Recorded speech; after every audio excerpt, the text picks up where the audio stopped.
About like the bionic woman, I was like. Oh, but they're gonna hear a story today from our mystery reader about the bionic, well, not really about her, but about bionic. I was all about Wonder Woman. She had those great. the bright The invisible plane. Welcome, everyone. We are about to get started. 1 year, Miss Fortune. If I can just get control of this crowd, Yes, and the bracelets. let me get our slides going. Isabel was Wonder Woman before she knew who she was, but I was like, I don't care, this costume's Mhm. It's everything. Yeah. Embrace All it. right, we are live streaming. And we are about to get rolling. I am about to present, if all goes well. I'm thinking we're presenting live. Ooh, we're ready? I think so. All right, well, great morning and welcome to Sarah Smith. My name is Davie Portee and I am one of the assistant principals here at Sarah Smith. I've had the honor and privilege of serving this community for about the last 8 years. I've been serving as the lead testing coordinator, I don't know, maybe for the last 3 or 4-ish years, but to be very transparent and clear, this is absolutely a team effort. So Mr. Champion is the secondary, our coaches, Ms. Chestnut and Ms. Barnett play instrumental roles in not just making sure that they help with some of our testing groups and organizations. They do a lot of work with our teachers to make sure that those critical standards-based informational nuggets get to them so they can get to our children. So when we start thinking about testing and testing season, parents get anxiety just like children do, right? We come out of this post No Child Left Behind era. We're now in the era of CCRPI, and it's all about all the data and all the things, and we need to know about the numbers, and it can be very overwhelming, but it doesn't have to be, and preparedness helps with that. So today we're going to talk about the Georgia milestones, what exactly it is, why it is, how we use it, how we can prepare our students for it, how we can prepare our parents to support and prepare our students for it, and just even some resources that you guys can use at home to help in this process. Oh, and Mr. Champion gave me clickers on it. I don't see it live yet. I know, Okay. that's what I was just checking. I can see me on there. Yeah, Kat said she can't see anything. She can't see anything. Oh, she missed the spiel. That's okay. Hold on. Don't just video. And by the way, I am a talker, so Jen be like, hey, baby. It says we're I can talk in YouTube. and. We're on YouTube Live. It's being sent to YouTube. Is it that she can't see the slides? No, this Okay, is a see- parent that can't see it Yeah, happen. there, yeah, okay. Okay, They It's can there see now? it they they can see it can't? now? Okay. All right, Yeah, give me she 1 just said second they to can see it. reshare. Yeah. It is on a delay, so there'll be a short Okay. delay for them. Just a little lag. Great morning, welcome.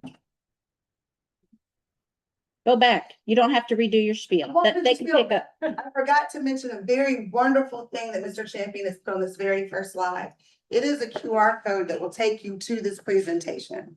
So if you are, visually challenged like I can be at times, and it's easier to have something a little closer to you, you can have it on your phone or your device as we're going through it as well. So this QR code will be here. We're also going to post this presentation in the Finder. So if you ever want to go back and look at it, you'll have access to it in the live links that are embedded in it as well. All right, so here is our agenda for today.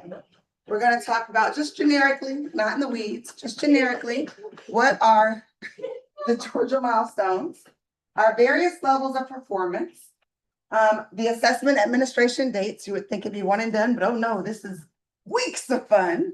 The test design, content areas tested, what you can do at home, and we'll even have hopefully some time for some questions and answers. This blue QR code is where all the goodies are. Okay, so this is a binder. Basically, it's a Google folder that's going to have absolute documents, the hard documents that we're going to talk about and reference.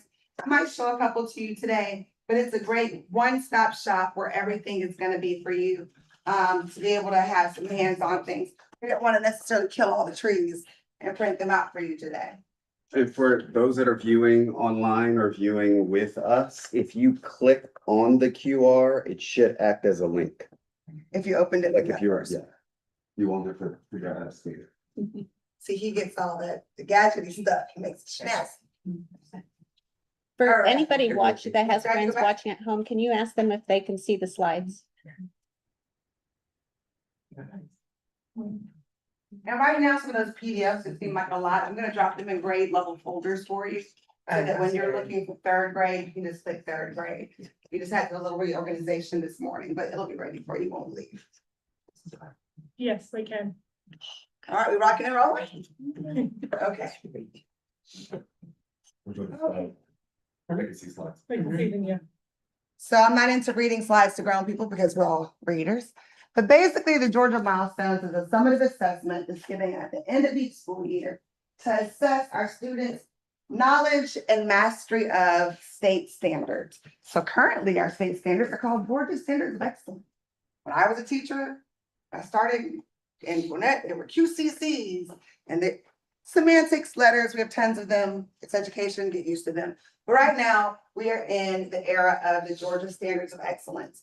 And every grade level has a set of standards for every subject that your students are taught every day, all the way from math to health. There are state standards that have to be covered for every single content area. So the Georgia Milestones assesses our students' level of mastery in hopes of gauging how well prepared they're going to be for that next level of education. So our goal is always post-secondary. Post-secondary can look lots of different ways for lots of different kids. So we want to make sure that when our kids get through high school, they're ready for college, career, or vocation, or even service. Okay. So the purpose of the milestones gives us this data, and it allows teachers to shape and shift and put things in place for the upcoming year for each student. It allows parents to gauge their students' individual growth over time. And let's be honest, you guys provide support just like we do. So it gives you a way to kind of have an analysis or a breakdown of where my kid is and what my kid may need. So we can work in tandem together to make sure that our kiddos get the actual supports that they need to become more successful.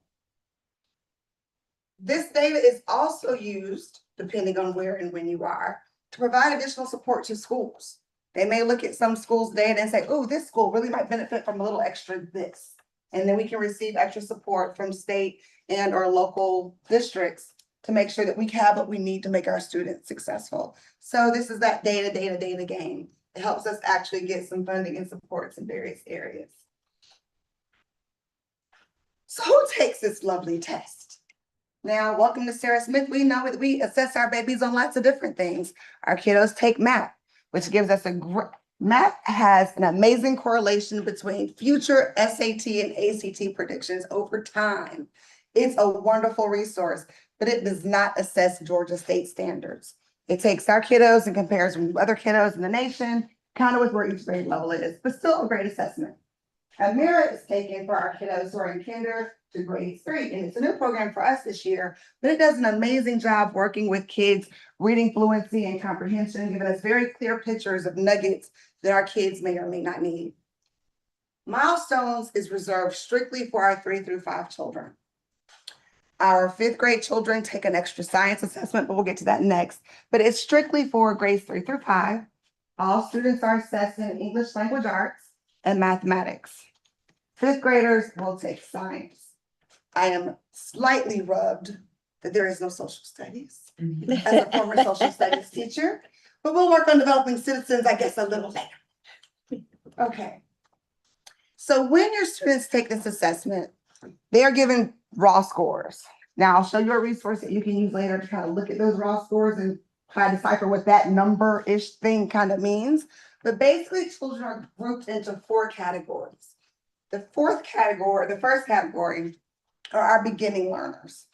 That means this particular baby has not yet demonstrated proficiency. They're on the road, like they're here, they're with us, but this baby needs some substantial support to get them moving in the right direction. They are beginning the process of mastering the state standards that they should have, could have mastered this current year. We've got a little bit of work to do for this kid. Administratively, when we see these babies, we know there's going to be a plan. We have got to come up with an intentional plan to help get this baby to the next level. Our next level are for our developing learners. Okay, so you're on the road, we're getting there. Oh my goodness, you are so close. But there's these couple little nuggets that we need to find ways to target. And our coaches do great jobs finding different resources using small group instruction, very targeted planning, very targeted supports to help fill those minor gaps to get us to proficiency. And proficiency is grade level. It's the goal. You have mastered the state standards for ELA, math, whichever the content area is, but you are there. You're performing on grade level like peers, and you are prepared for that next step. These are what we call our green babies. The final level is our distinguished learners. These learners have not just hit proficiency, they are a little bit more advanced. These babies might be approaching the next grade band standards. They might have demonstrated some levels of mastery. They may be some kiddos who are ready for enrichment. So not only are they going to get to that next grade and kind of get the grade level standard, we might give them a little bit more of a little nudge and some little extra nuggets because you've already demonstrated that you're here. Well, y'all, we don't stop here. We always have to keep raising the bar and encouraging and pushing our children to be and be their best. So then you think, my goodness, Ms. Perot, that sounds great, but what does this really mean? How much time does all of this really take? So the way the test is broken down is in grades. And this, oh, let me just back up a little bit. Remember how I was talking about education and all these wonderful letters and acronyms and things shift and change, and it's very fluid. We have had some new math standards in the last recent years. We've had some new ELA standards in the most recent years. And we've had some intentional shifting in how testing looks in ELA. So this year, our fourth grade students, instead of doing just general writing pieces that are genre-based, like opinion, narrative, expository, we're taking learning to a different level for fourth grade. Third grade, they work on opinion writing, work on all of those things. In fourth grade, that next level of analysis is, now that we've talked what writing is and what it looks like, can you critique someone else's work and say, what are they missing?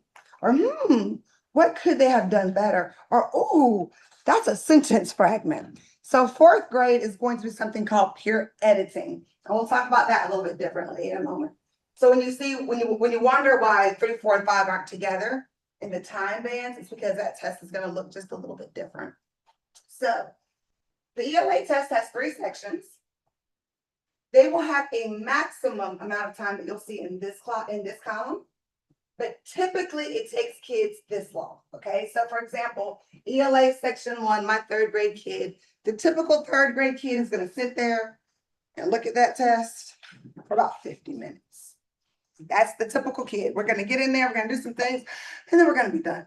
However, we've got some kids like my kids whose mama is crazy and said, you better take your time. And so that teacher tells you you're done, you better, every moment you need. They can have up to 90 minutes.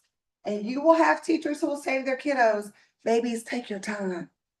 Don't rush. And sometimes it's in elementary school, the coolest thing to be done first, except testing. And we tell them that whoever finishes too fast, I might need you to look at that again, but that's not really what we want.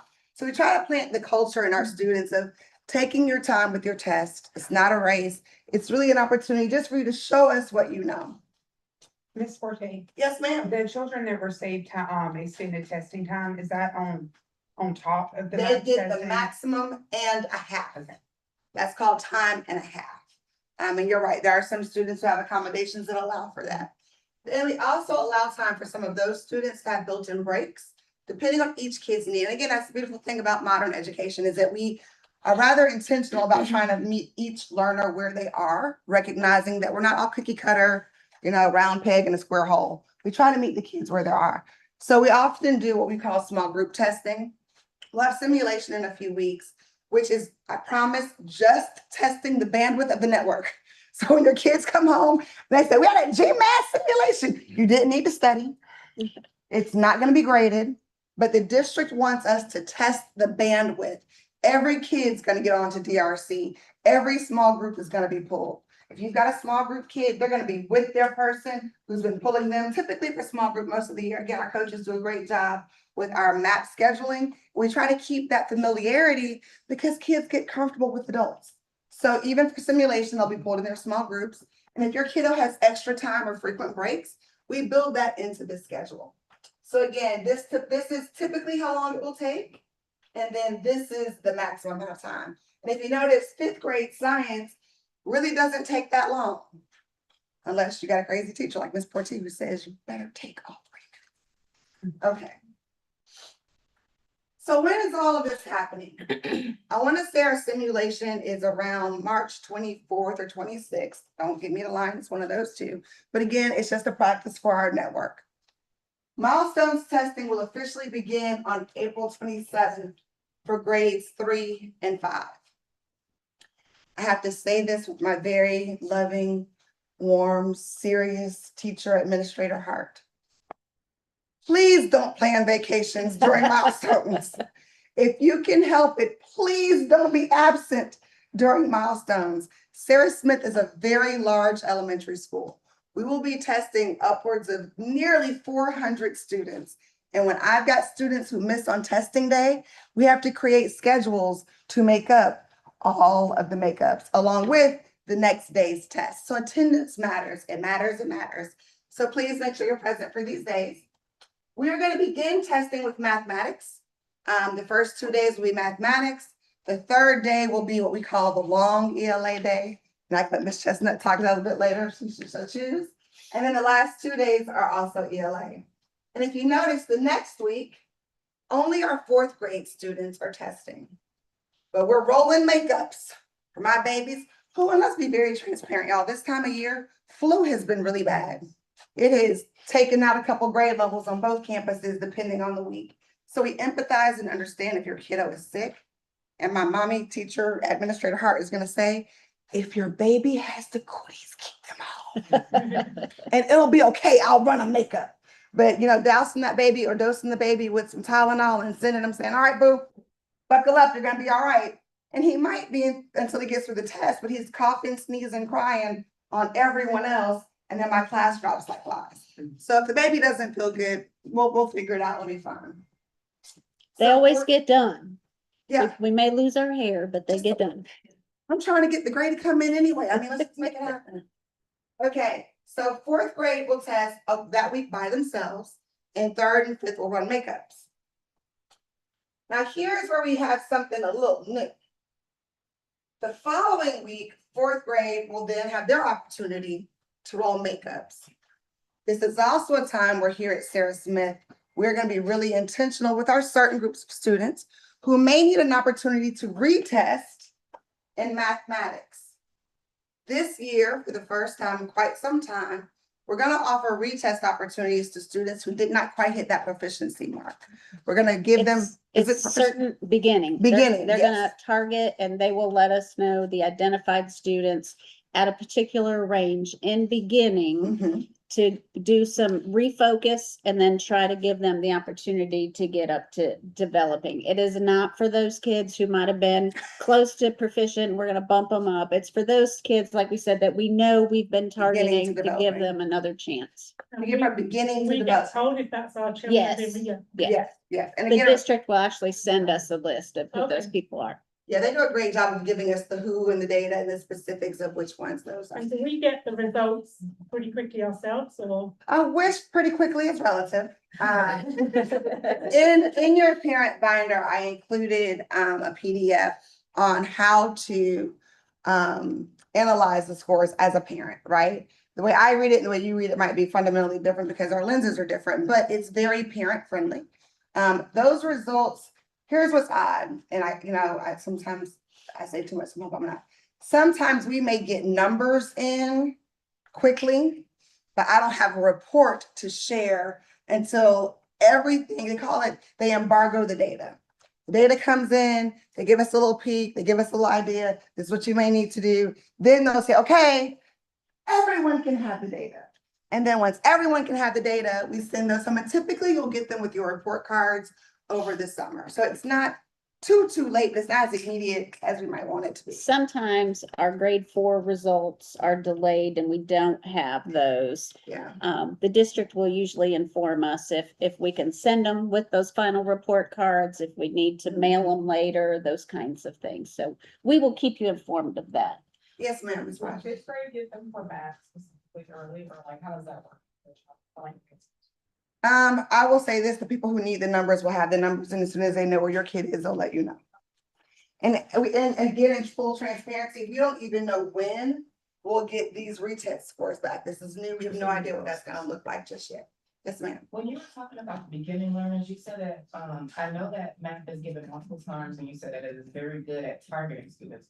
So that means that before the beginning students actually get this test, the teacher already knows. Already support, This already on child plan. still probably needs more help, is that? Yes.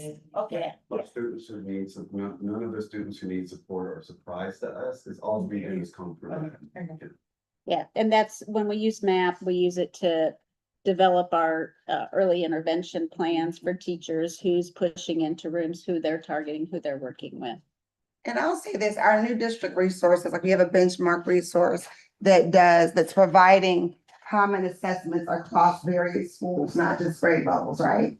It gives us an opportunity to see in real time as standards cycle through what particular standard Jen might need extra support with.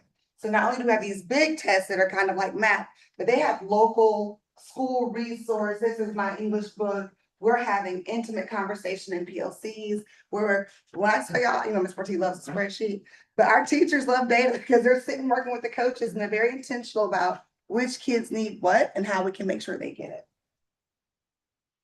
All right. So what does this test look like?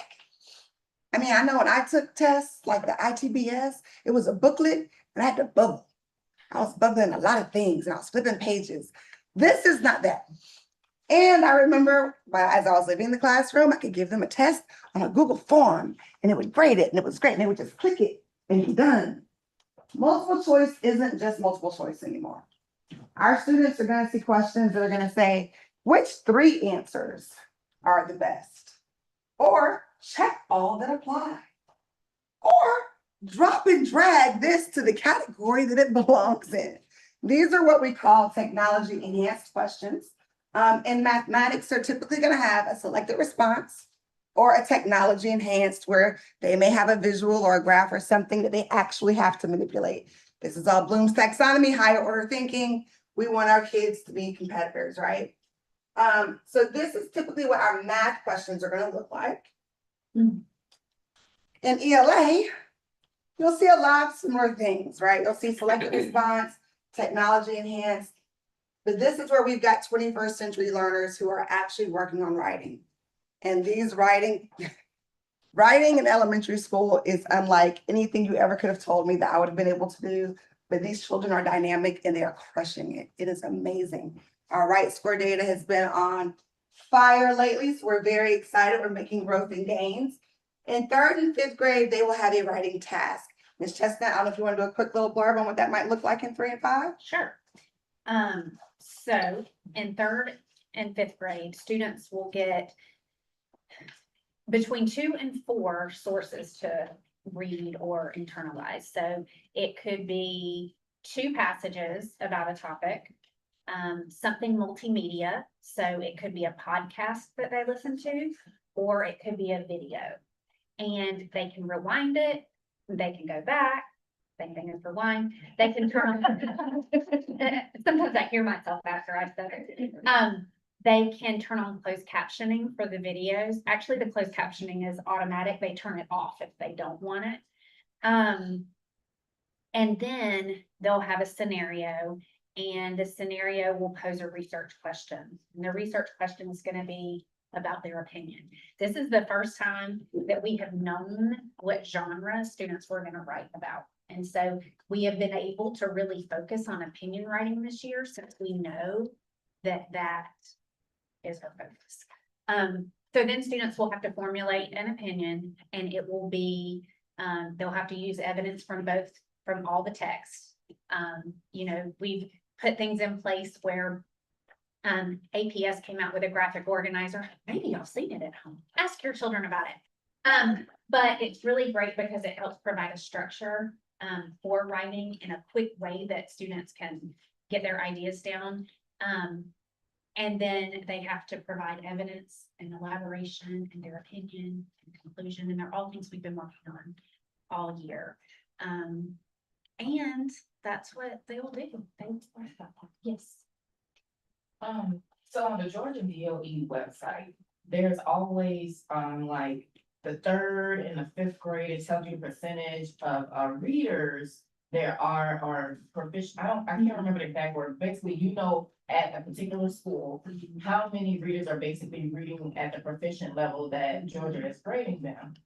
With the writing task, is that a part of that score or no? Yes, it is. It It's a is. high, Thank you.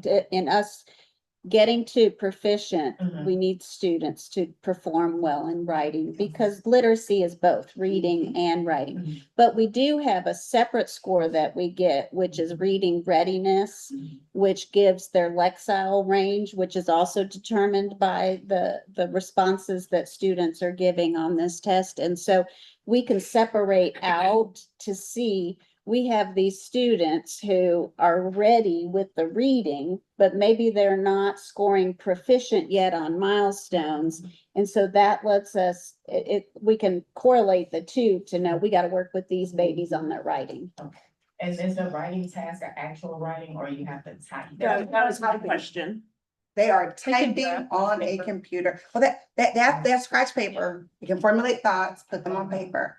But on this assessment, they are typing on a computer. They've got tools and resources like a highlighter. When I tell you, and here's the beautiful thing, now we're all like, oh, they have practice. We give them practice doing these things throughout the year. And I'll even show you in our presentation where you can go with your student so that you can see it. If you feel like your kid needs a little bit more practice, you can play with some of those tools and resources, make sure that they're very comfortable with them.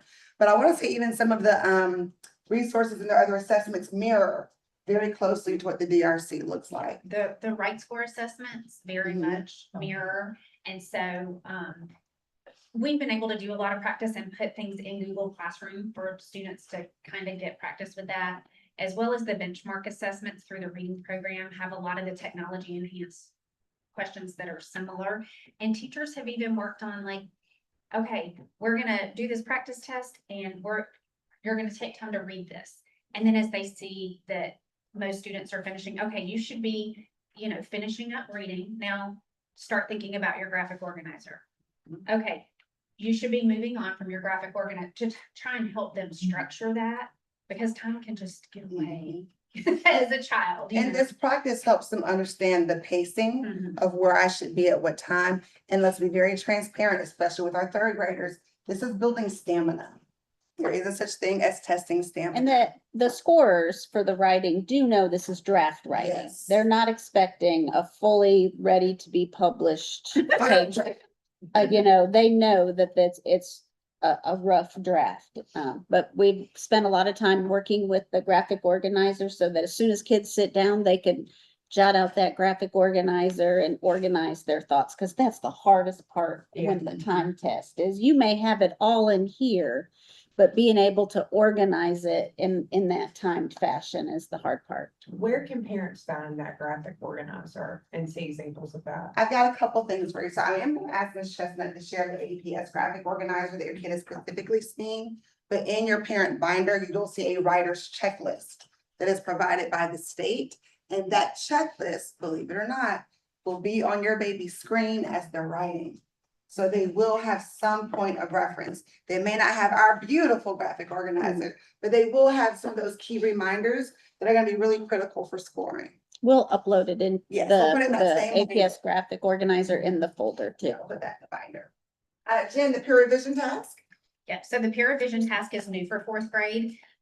And we have also done a lot of practice with students, like them learning how to do that. And so it's set up the same way as the other grade levels where they have 2 passages to read and maybe a podcast to listen to or multimedia to watch. But then they see what somebody else has written about that. And there will be questions, like a sentence will be underlined, and it will say, which of these would be the best way to modify the introduction? Or something will be underlined and it will say, what is a better way to say this, this fact?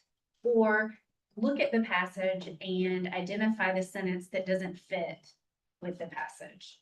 And then there's some grammar, looking at how they cite sources or how things are quoted or punctuation, capitalization, those kind of things. And again, this is all the application of the things that they've learned, right? So this is our attempt, presumably state of Georgia, to gauge how and what our children are learning in different ways, right? It's not always sit and get, or I'll give it to you and spit it back out to me. Can you really apply these things that we've been talking about and see it in real time? Ms. Barnett has joined us. She is our math coach. I'm just gonna hop back real quick. If you want to say anything about the math assessment that we may need to know. It's not different from how it's been for the last several years. The item types are listed there. So selected response, multiple choice, a lot of technology enhanced where kids drag and drop, or there might be a model that they have to label, like for example, a decimal might be shaded in. They would have to, label the parts. Students have to demonstrate their understanding often by making sense of a visual representation that's already provided and understanding what that's representing. So it's not different from how it's been for the last several years.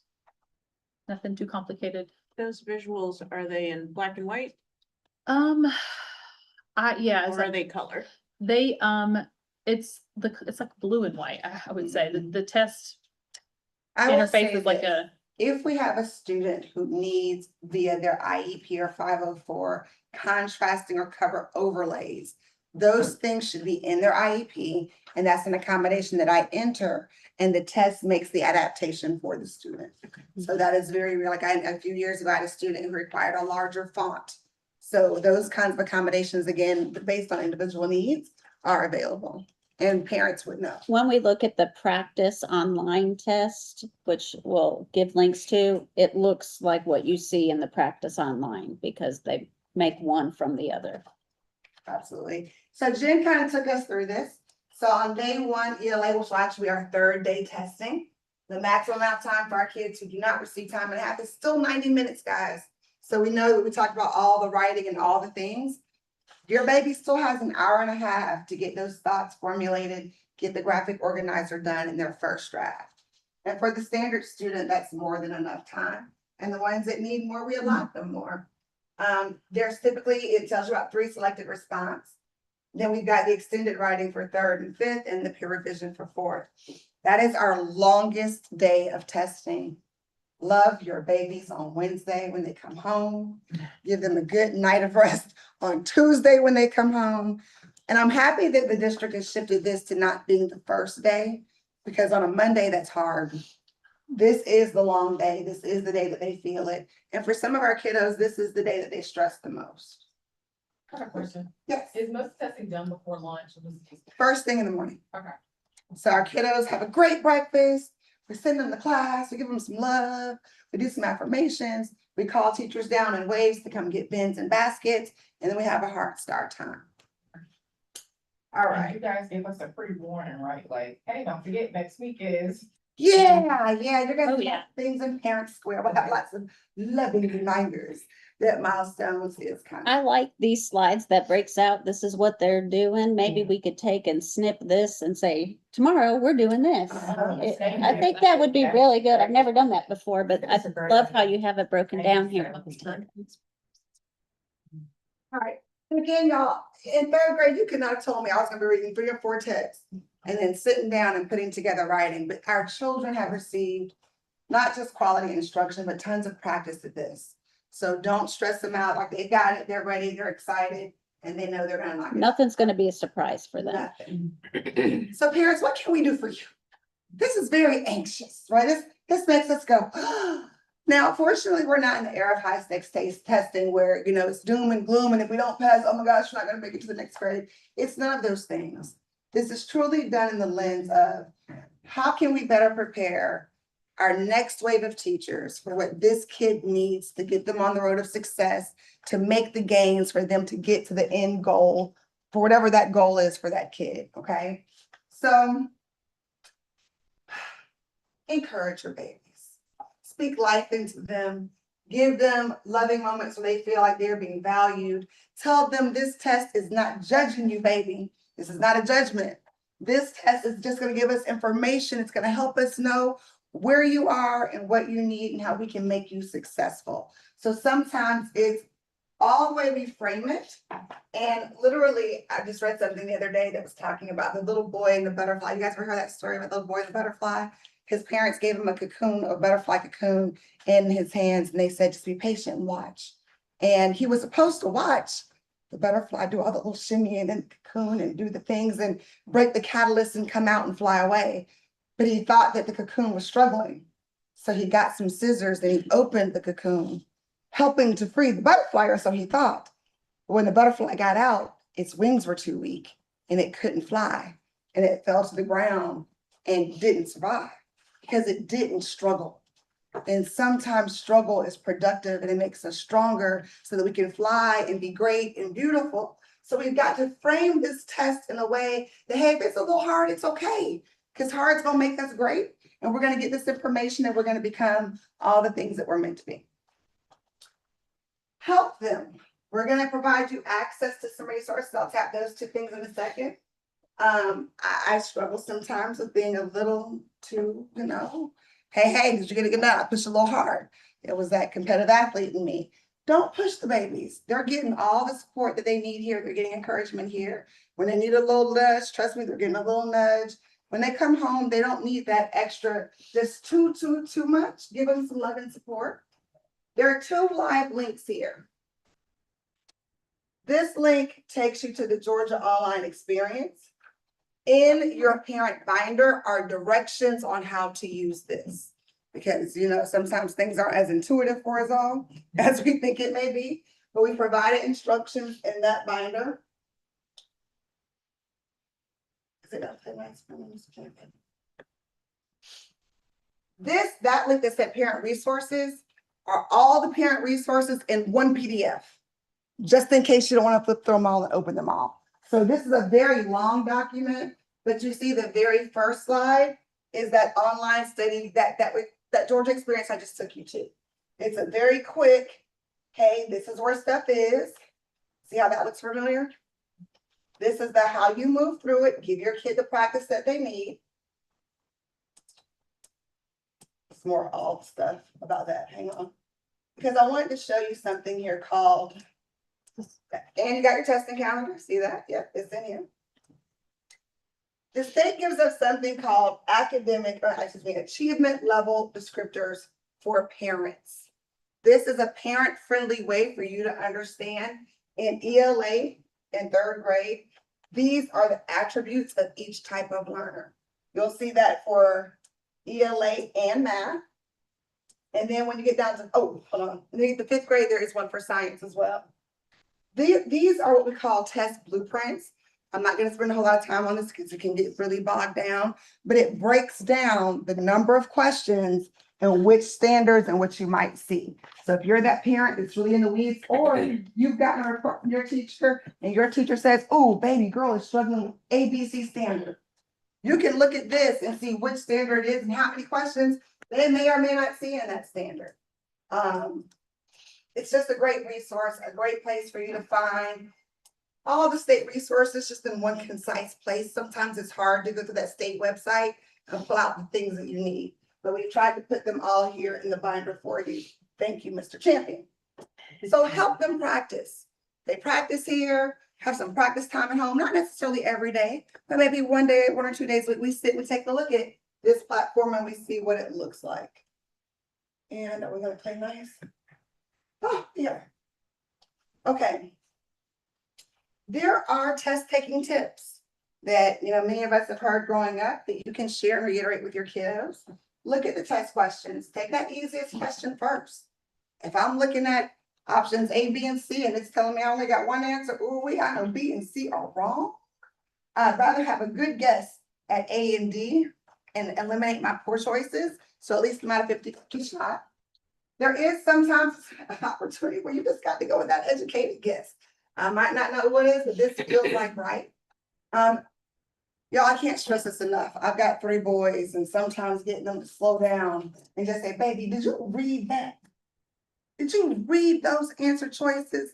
And then when they read it the 3rd time, like, oh, I see it now. So just take your time, read all of your answer choices. And of course, these pieces are depending on the type of test that you're taking. There are some tests that don't penalize you for not answering, and there's some that are, so I wouldn't get in the weeds on that. Just encourage them to do their best and let them know it's okay sometimes to make an educated guess or to eliminate some options. This particular test is if you're running out of time, fill it in. Get it You know, done. like if you're on number 40 and there are 55 questions and your teacher says 2 minutes, Educated guessing might happen. yes, We don't want blanks. we don't want blanks on it at the end. We have an amazing SEL curriculum that our babies begin in kindergarten, and it looks different as they vertically matriculate, but Miss Savage does such a great job planting seeds in our babies. They'll come to me and they'll say, Miss 14, I just need to take some belly breaths. I need a minute. And they'll come and we'll sit and they'll give me a good 5 to 10 belly breaths, or they'll say, I need to count to 10, or I had to take a walk. They know strategies to help calm and soothe themselves.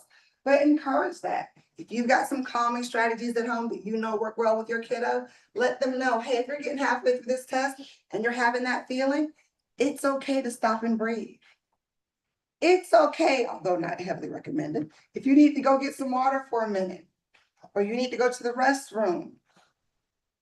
Give them the confidence of knowing that it's okay, and that we can even create a plan for when you have that feeling. Let's talk about what you can do if you're feeling kind of anxious during this test. And y'all, there's nothing like encouraging words. I believe in speaking life into children.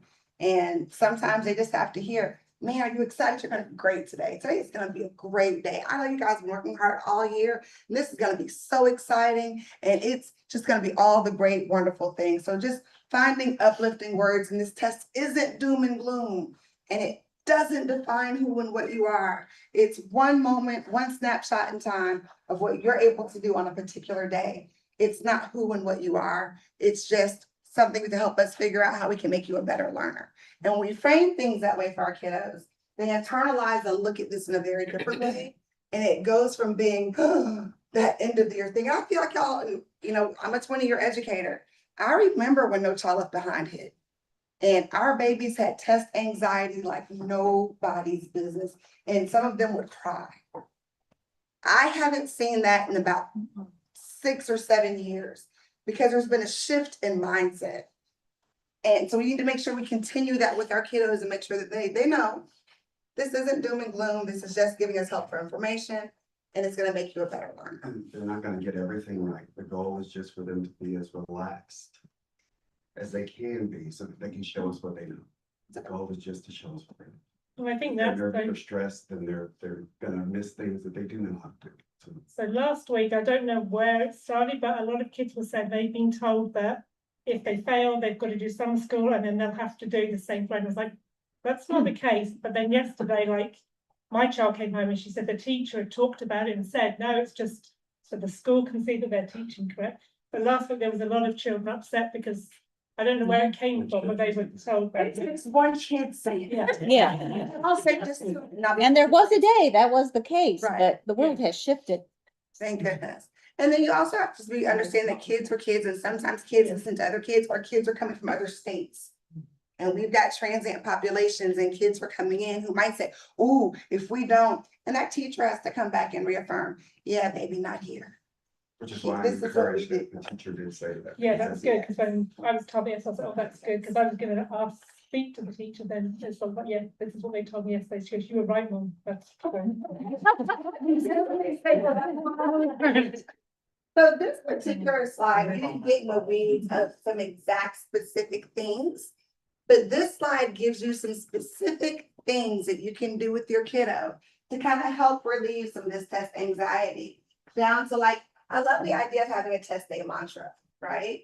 I love the idea of having some time to just do personal care. We're eating healthy meals. I take a little bubble bath on Tuesday night because Wednesday is a long day. So this slide will give you some specific things that you could consider that might work well in your home. So we kind of mentioned the first bullet. Unless your kiddo has the cooties, because we don't want all the cooties. Please avoid travel during this time. Attendance days do matter. Rested babies show up to school better every day, whether it's test day or not. We can see the kids who, I used to say, baby, were you at the third shift job last night? Or the club? Like, help me understand, you look real tired. And the middle school kids say, Miss Portia, I was not at a third shift job. Well, like, I need you to wake up. Limiting access to technology before bed. Y'all, our brains get stimulated, whether it's a video game or a tablet. And sometimes it's hard to take my kid's tablet because he's reading. They don't necessarily get paper books anymore. But that screen and the light, even though you're reading, baby, we have to shut that down so your brain can shut down so you can rest. Eating well matters. We do recommend, the weather's doing something crazy right now, y'all, so it's, layers are easier because they can take them off, but we don't want them sitting freezing either. So maybe just kind of keep that in mind. That dressing them in layers will allow them the opportunity to get comfortable. 1 and 5 go hand in hand. Please be on time. We have a very rigid testing schedule. And what happens is when your tester comes in late, they have to go sit in the cafeteria and wait until everyone is done. And they will not test again until the next day. They will not be making that test up same day. So being on time is actually rather critical. Again, love on your babies, love them, love them, love them. We've got 2 more links there that are live that'll get you to some more resources because we love giving you resources without killing trees. And now is your chance if you have any more questions for us. You broke down the math and the ELA. What about the science? Come on, Barnett. Yeah, so I think the first thing to just kind of be aware of is the science has a good bit of reading, even though it's a science test. And so we encourage the kids to stick with it. Don't let that tiredness or the fatigue of, like, for example, some of the items will have a table of data or information. So you have to read that table, make sense of that table, the diagram in some cases. And then there are, answer choices to read. Some of those can be quite long. So it's reading and interpreting data, a table, a graphic. Like with constructive and destructive forces, you might see a canyon and how it has changed over time, diagram 1, diagram 2. And then students do have to read answer choices where they have to make sense of what's being represented and which one is correct. And it could be something like, this is an example of a constructive force because. Answer choice would be, this is an example of a constructive force because, different reason because. And then the other choices would be, this is not a constructive force because. So they really have to reason and read on many of those science items. Some of the other ones are lighter, not quite as much reading and analyzing, but all that to say there's a fair amount of reading on the science test. And so we do both sections of that in one day. So we just really encourage the kids to stick with it, show us what you know, read all the answer choices. The teachers are practicing those questions several a week. So we have the online guides that Ms. Portia showed you. So the teachers practice those so kids are familiar with what they look like. And Study Island is a great resource. I know that the days of us having massive textbooks that kids carried home every day is come and gone. But Study Island is a great resource that they can use at home. Mr. Hooker actually gave them a challenge. So he's also incorporated into this, I assume. Yeah. Everything is intentional. Even he is looking at student data and making sure that we're supporting kids. Where are you getting the science data though? Because this is the first time they're taking it. So we have a few different pieces to do to, capture data. Our students take unit assessments that mirror the Georgia Milestones format and complexity and rigor. Okay. So each unit, they have an assessment with the item types I just described. In October, we took like a what the district calls like a benchmark, almost like a checkpoint. And then we're taking it again this week. So like, for example, I tested Miss Whitty's class yesterday and I was looking at her kids' performance this time and I can go back and look at that first one. And we do have access to that test. So when all the teachers finish this week, Next week in our PLC, we'll look at that data. So And we'll look again, at the standards items, based. we'll look at the student performance and, and then we can say, this standard, holy moly, is tricky. Or maybe with the complexity of the question, we need to reinforce that with students. So we do have a fair amount of Data already. yeah, to work with. Okay. Yeah. Do you have a question? Yes, for science, is there a way for parents to view Matthew's next test they've taken? I've been told they can't give us copies of the test after I don't. You can see their performance in there. I was, There's like a lot of headache in my house. And so when I've asked for tests, they bomb, but there's retake, or there's not retake, I'm told that they can't provide us with a copy of the test. You can, when you log in, you want to explain how? well, From no, your I perspective? was actually gonna ask, I mean, just tagging it on what Jackie was asking. For parents to be able to use the Mastery Connect breakdown to help their children at home to prepare for the math portion. Maybe what we can do is create a video that we Yeah, could videos send and out videos, right, that idea. teaches how you can log into Mastery Connect and see, that gives like what standard and how they performed Yeah. on it. But can you see the test? You can't see No. the actual test and And- test question. So how do you know? Yeah, Do you understand my question? fair question. Like, Yeah. you can't what- help them grow if we don't know what they know. They take the test, they fail the test, and then we're working through it, but it's also like, how can? But the breakdown The breakdown does show you. Where they're. See, I haven't seen it for science, only for math, Yeah. but the breakdown for math is very Yeah. specific. It could give you that. So let's Take get you the, so you can see it. And what it Okay. is let the teachers teach the science. You can reinforce some of the vocabulary and stuff, but like, we got this. And so, but I do know you want to know how they're performing relative to it, because then it can help them study. Yeah. And I think that I will was in help. that era that I would take my paper test with the answer choices that I selected, with the correct answers on it, look at it and say, oh, okay, this is what I missed. These are the notes I need to study. So I understand our mental process of how we can help our kid figure it out if I had the test. But some of these breakdowns will give you, this is the standard, this is how it was asked. So if you then want to find supplemental reading on whatever that was, so what Stacey's saying is that the teaching and the this is what we're doing, you're gonna get. But as a parent, you want to say, hey, y'all, nonfiction reading is critical for all of our children consistently across the board. So giving them access to nonfiction materials that are related to whatever that standard is, believe it or not, can help support. We'll But do we'll that put it- once all the students finish taking the benchmark. The last class should be today. And then we'll get a video out next week so you can review and see if we can send some links to some resources that could be good at home. Rising fifth graders, that'd be something that probably would be. Yeah, to start with, and we could have that next October when we do this mid-semester, so you can start, but when we do it then, we haven't taught the majority of the units yet, it's kind of like pre-assessment. But now we've taught almost all of them, except for maybe one unit. Yeah. So, Right, I understand like the teacher is doing it, but it's like, Yeah. we're told the class average was 76, that's. Bell curve. It's just, it's great time, yay. It only gets better. I know. And just to be really honest, it was neglected post-COVID. Our science and social days were really neglected post-COVID, which is one of the reasons why we brought in the science lab and have a plan to have Mr. Hooker's expertise lean towards even the primary next year. And so to try to get us moving more in that direction. Absolutely. I think that's a great idea with the Mastery Connect. Some of us parents are, like just learning about it, and it's great to identify where your kid needs help. Yeah, I was excited to Yeah. see that and, it hasn't been something they've emphasized with the Mastery Connect that's accessible. And so once we've learned about it, I think we can do a better job of communicating, using it next year. And the rest of this year. It's not over yet. As the kids transition from 5th to 6th grade, it's a new school. It's a new group of like.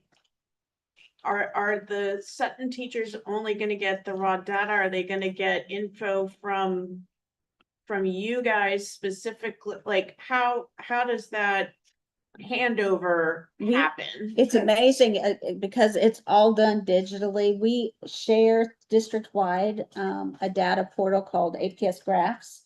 And all of the student performance is put in there down to how they performed on each domain. So like they'll know when sixth grade comes up, they'll know which were weaker domains in math by student and, in By school. general. Yeah, they By can kids, sort it, It's insane. not necessarily by school, because they all get clustered up there. But what we can see as a school, like we typically know, that earth science, we teach early. And so sometimes if we don't do some review right before that test, when they take that on the milestones, sometimes that tends to be the lower one because they've forgotten some of that information. So we started intentionally reviewing that, but we initially discovered that because of being able to see that data as a whole. And I can share as a parent of a sixth grade student at Sutton, the transition from Sarah Smith to Sutton Middle School has been relatively seamless. I greatly appreciate that the sixth graders have their own campus. Yes. It's still very much an adjustment to middle school, but I feel like it's a very sheltered transition into middle school. The teachers are extremely communicative. I was so impressed. I started getting robocalls from a math teacher. Your child got their study guide today. Test is on Wednesday. I was like, what did you say? I had a health teacher send a message that said something like, if you're getting this message, you might want to ask your kid about their missing work or behavior. I was like, oh, sir, what's happening? Mama, I forgot to turn it in. Oh, okay, well, let's have a conversation. So your teachers in middle school will be more communicative, or I'll say more. It's gonna look a little different. It's not as warm and fuzzy as elementary school, which for some of our parents is a little bit of an adjustment because you said what? How?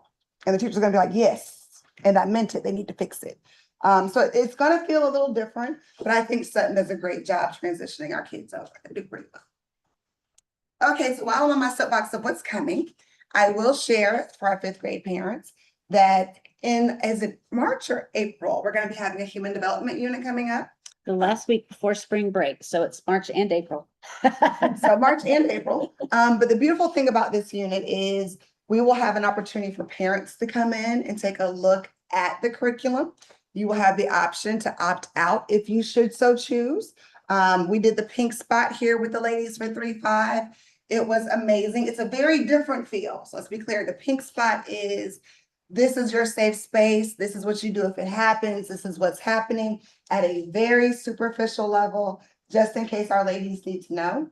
For our fifth grade students, this human development unit is very anatomical.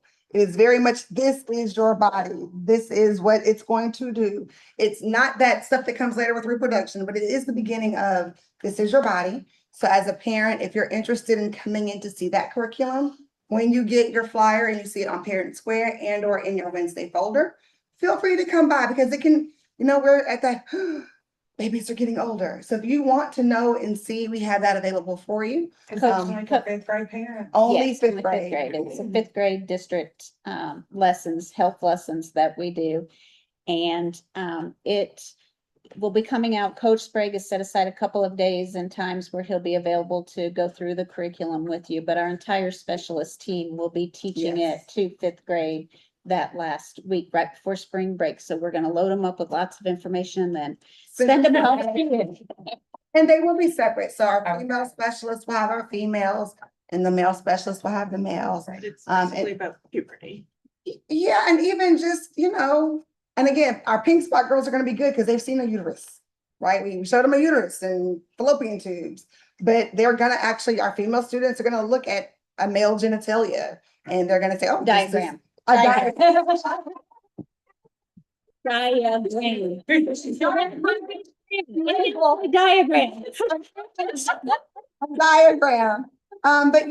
going live.